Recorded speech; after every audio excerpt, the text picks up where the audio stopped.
Bismillahirrahmanirrahim. Assalamu alaikum. Welcome to Technogeneer. In this lecture, I will discuss the basic concept of distributed generation.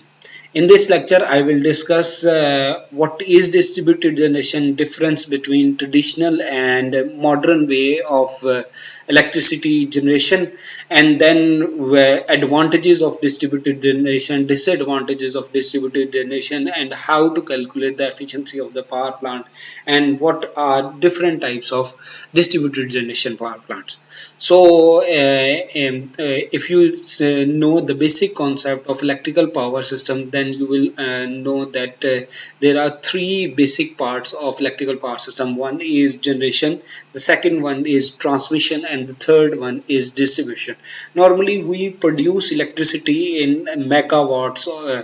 And from then we will transmit that electricity with the help of a huge transmission line, and which are normally in thousands of kilometers, to transmit that electricity from the remote area to the consumer end. And then at the consumer end, we have four types of load. One is industrial load, second one is residential load, third one is commercial load, and the fourth one is agriculture load. So we need a huge infrastructure to transmit these kind of electricity. So if we use the modern way of generating electricity, then we will prefer to produce decentralized mechanism to produce electricity. That is usually known as distributed generation. So distributed generation is the term used to describe small scale power generation, usually the size up to 50 megawatt, located at the distribution system close to the point of consumption. That means we do not need to produce a huge electricity generation at the remote end. We do not need to produce to transmit that remote electricity to the consumer end. We just put the generation near the consumer end, so the generated power is directly consumed by the consumer. So this kind of system is basically a distributed or decentralized system. So this is a if you see this diagram, this is basically a simple or traditional way to transmit electricity. We have some generation power plant which are their infrastructure is very big, and usually they are far away from the consumer end. Normally these power plants are either coal or fossil fuel based electricity generation. Then we have hydro power plant which are usually in the form of dams and require a huge area to generate these kind of electricity. The third one is nuclear. We then step up these voltages and then transmit from one end to another, and normally the transmission line in is in hundred or thousands of kilometers. From the transmission at the end of the transmission line, we have distribution end, and from the distribution end we distribute the electricity to the end consumer, normally industrial, commercial and residential consumers. While in the distributed generation, we use electricity. We generate electricity like in the previous way from the remote area. Furthermore, we generate electricity at the low voltage of the distribution end, where we use wind turbines, small hydro power plants, which are normally known as micro hydro power plants. We use solar parks. We use multiple electric vehicles which are connected to the grid and can supply electricity to the grid. Similarly, we use solar power plants at the rooftop, and secondly, we use wind turbine near the consumer end. So the electricity produced near the consumer and do not require to be stepped up. It is directly supplied to the industry or the consumer, and then the consumer will be utilized. So if you see the typical power plants output, like we have hydro power plants, coal power plants, nuclear power plants, combined cycle turbines, simple cycle gas turbines. Then we have wind turbine, fuel cell, micro turbine, residential PEM cells, and residential photovoltaic system. And this show the overall capacity of these power plants. Usually, this is basically the minimum size of the power plant. Usually, this size may exceed 200 or 1000 times more. While the end consumer, at the end consumer side, we have simple portable computers, desktop computers, household average power consumption, commercial utilization, supermarket, medium size office buildings, large factories, and a peak use of the largest buildings. So these are the consumer end. So, in the distributed generation, we use electricity generation at the consumer end. We do not require to produce electricity at the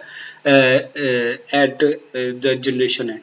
So, at the distribution end, we have an extra advantage that the heat produced by the generators can also be utilized. If we consume that heat, we can increase the overall efficiency of the system. Like in the dyeing industry, the heat produced by the power plant is used for the boiler to boil the water for the dyeing purpose. Similarly, in the textile industry, the heat produced by the power plant is used to boil the water to implement the starch or to improve the quality of the clothes. Similarly, in different kind of industries, we use this heat to produce electricity. Similarly, in some power plants, we use this heat to produce an electricity. Say in Pakistan, we have a Bikhi power plant where the overall capacity of that plant is 1260 megawatt, and among 1260 megawatt, 800 megawatt is produced by the gas power plant, while the 400 megawatt is produced by the heat produced by the 800 megawatt power plant. So this is an advantage for the distributed generation. So the process of capturing and using the waste heat while generating electricity is sometimes called cogeneration and sometimes combined heat and power, CHP. Cogeneration applies only to qualifying facility QF as defined by Public Utilities Regulatory Policy Act. So there is some policy based on which we can use combined heating and power mechanism. Normally, combined heating applies only to low temperature heat used for space heating and cooling purposes. So there are two terminologies. One is HHV, which is higher heating value, and the second one is lower heating value, LHV. So what is HHV? HHV is basically the gross heat of the consumption, including the latent heat. And what is latent heat? Latent heat is water vapors, is water vapor heat. If we include both the heat of the heat produced by the combustion and the water vapor heat, then it is called HHV. While if we include the heat produced by the combustion, but we do not include the heat produced by the water vapor, then it is called LHV. There is a small difference between LHV and HHV. This is a simple table which shows different kind of sources. This is basically methane, which is due to some slide error it is not shown, and this is called this is basically natural gas. This is oil. If you see the natural gas, the HHV is 22,500, while LHV is 20,273. So there is a small difference between HHV and LHV. Similarly, in for the methane, it is 23,875 and LHV is 21,495. So if we see the efficiency, if we want to find the efficiency of the system, then we have the overall efficiency will be thermal efficiency of HHV is equal to thermal efficiency of LHV into LHV over HHV.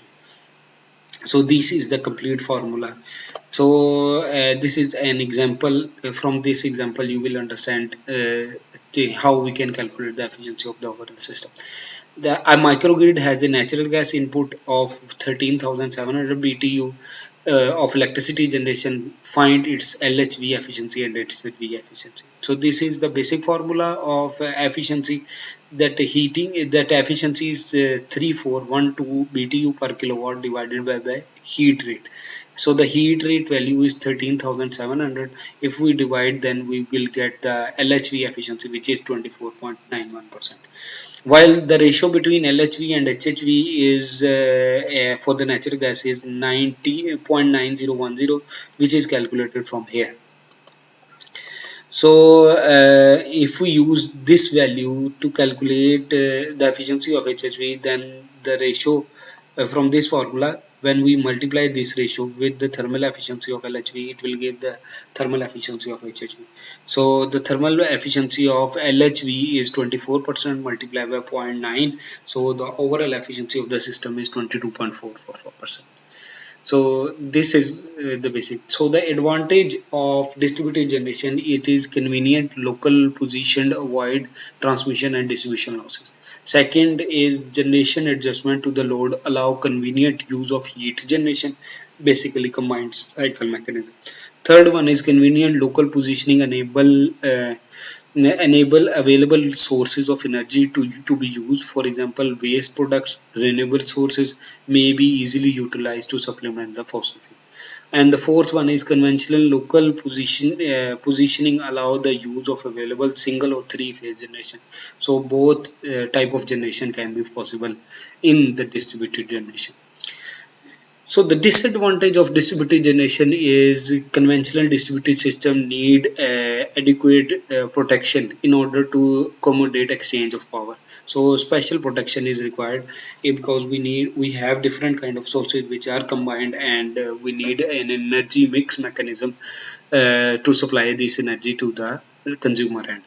Similarly, signaling for dispatch of resources become extremely complex. So when multiple resources combine, so there comes a difficult kind of in a research problem to combine these sources to and supply to the consumer end.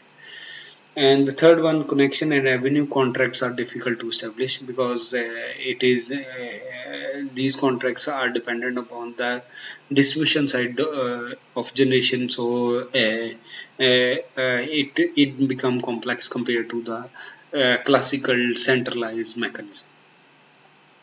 So this is the today's network. We have a centralized electrical generation power plant, and we have centralized high voltage line, and from that high voltage line we have distribution networks attached to it.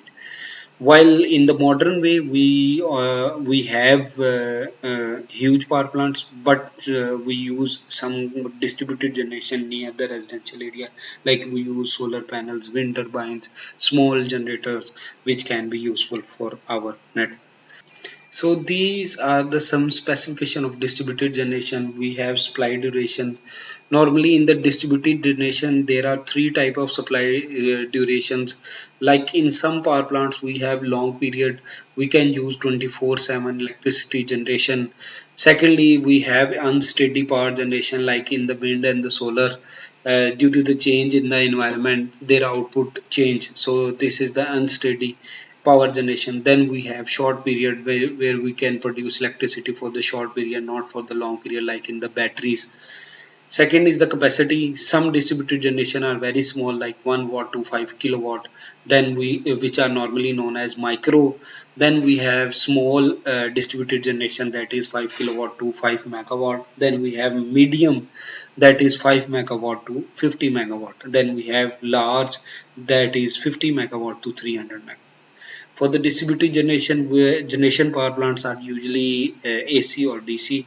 AC power plants are micro turbines or wind turbines, while the DC power plants are the fuel cells, PV system, and the battery. And for the technology purpose, we use fossil fuel based generation, or use non-fossil fuel, which is basically a renewable energy source. Thank you. Jazakallah. Hopefully, you will understand the basic concept of distributed generation. If you have any questions, please contact me in the comment section. Stay blessed. Allah Hafiz.